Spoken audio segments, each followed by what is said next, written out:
बिस्मिल्लाहिर्रहमानिर्रहीम। अस्सलाम वालेकुम। ऑनलाइन सपोर्ट प्रोग्राम बराए जमात हश्तम मज़मून उर्दू ग्रामर हफ़्ता नंबर 6 का लेक्चर नंबर 5 यानी आखिरी लेक्चर है। सरगर्मी मुकालमा नवीसी है। मुकालमा आपको पता है कि दो या दो से ज़्यादा लोगों के दरमियान गुफ्तगू को कहा जाता है, लेकिन अमूमन दो लोगों के दरमियान की गुफ्तगू जो है वो मुकालमा कहलाती है। 22 मई बरोज़ जुम्मा ये काम है। अपना जो भी काम लिखें, दिन, तारीख़, अपना नाम वाज़िया तौर पर और अपने सेक्शन के साथ लिखना है आपने। मुकालमा नवीसी का जो मौजू है, दो दोस्तों के दरमियान तालीम के साथ इखलाकी तरबियत भी शख्सियत में अहम किरदार अदा करती है, इसके ऊपर है। हकीकी मुकालमा वही होता है कि जिसमें एक सवाल करे और दूसरा जवाब दे और किसी बात को अधूरा ना छोड़ा जाए, ना ही दरमियान में उसको नामुकम्मल छोड़ी जाए बात। हर बात का मुकम्मल जवाब होना चाहिए, वही असल मुकालमा होता है। पस मंज़र लिखना होता है। सबसे पहले दो दोस्त एहसन और हसन ब्रेक में मिलते हैं और बात करते हैं। एहसन: अस्सलाम वालेकुम, क्या हुआ, तुम्हारा मूड क्यों ऑफ है? हसन: वालेकुम अस्सलाम, कुछ नहीं यार, उस्तानी साहिबा जो हर वक्त हाथ धोकर मेरे पीछे पड़ी रहती हैं।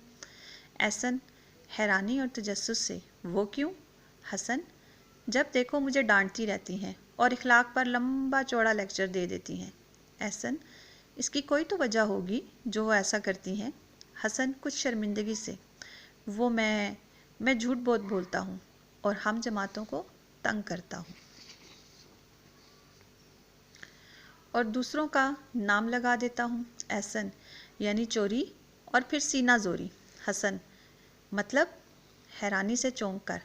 एहसन: मतलब ये कि गलत काम भी करते हो और शर्मिंदा होने के बजाय दूसरों पर इल्ज़ाम भी लगा देते हो और उस्ताद के समझाने पर नाराज़ भी होते हो। हसन: तो और क्या करूं, ज़िंदगी में मज़ा भी तो करना चाहिए। एहसन: ज़रूर करो, मगर किसी के साथ ज़्यादती करके नहीं। तुम्हें पता है कि उस्ताद को रूहानी वालिदैन क्यों कहा जाता है? हसन: क्यों? एहसन: इसलिए कि वो न सिर्फ हमें तालीम देते हैं बल्कि हमारी दीनी और इखलाकी तरबियत भी करते हैं। हसन: वो कैसे?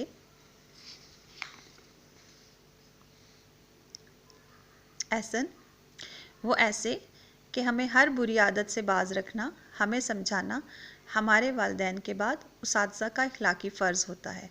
हसन: तुमने तो बहुत गहरी बात कर दी। एहसन: उस्ताद को इल्म होता है कि तालीम के साथ इखलाकी तरबियत करके जो पौधा वो लगाएंगे वो परवान चढ़कर उनका, वालिदैन और मुल्क का नाम रोशन करेगा। हसन: एहसन तुमने तो मेरी आंखें खोल दी।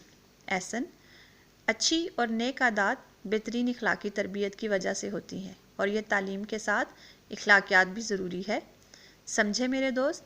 हसन: बहुत शुक्रिया एहसन, मैं अभी उस्तानी साहिबा से माफ़ी मांगता हूँ और उनसे वादा करूँगा कि आइंदा कभी झूठ नहीं बोलूँगा। एहसन: शाबाश मेरे दोस्त, देर आए दुरुस्त आए, मैं चलता हूँ, अल्लाह हाफिज़। हसन: अल्लाह हाफिज़। आपने मुकालमा देखा। मुकालमा ऐसे ही होता है कि जैसे हम आम रूटीन में गुफ्तगू करते हैं। मुकालमे में जब तक एक्सप्रेशन ना दिए हुए हों, तासुरात ना बयान किए हुए हों, इसमें सवालिया निशान, राब्ते की अलामत और एक्सक्लेमेशन मार्क्स जो होते हैं वो सब ना लगाए गए हों तो मुकालमे की रूह फना हो जाती है। इसीलिए मुकालमा हमेशा बहुत सोच समझकर और अच्छे अल्फाज और अच्छे अंदाज के साथ लिखना चाहिए। सबसे पहले अपने दिमाग में आपने मुकालमे का मौजू लेना है कि मुकालमा जो है उसका मौजू क्या है और अपने पास अल्फाज का ज़ख़ीरा रखें, जुमलों का ज़ख़ीरा रखें कि आपने कहना क्या है और लिखना क्या है। ख़ुद को दो लोगों की जगह रख के आपने सोचना है और आपने मुकालमा लिखना है। जैसे मैंने लिखा है, आप लोगों की रहनुमाई के लिए ये लिखा है। आप लोगों ने अपना मुकालमा अपने अंदाज से लिखना है। बिल्कुल मुकालमा छोटा नहीं होना चाहिए, उतना ही होना चाहिए जितना मैंने लिखा है। हमेशा अच्छा मुकालमा वही समझा जाता है जिसमें 20 से ज़्यादा या कम से कम 20 जो है वो जुमले हों, यानी 5, 10 एक के और 10 दूसरे के। और ये याद रखिएगा کہ السلام علیکم اور اللہ حافظ جو ہے یہ جملوں میں شمار نہیں ہوتے، ان کو نکال کے 20 جملے بنتے ہیں. تو کوشش کیجئے کہ اچھا مکالمہ جو ہے وہ آپ لکھ سکیں. امید ہے کہ آپ کو مکالمہ لکھنے کا طریقہ اور مکالمہ پسند آیا ہوگا. آئندہ کے لیے نئی ویڈیوز کے ساتھ ملتے ہیں. اللہ حافظ.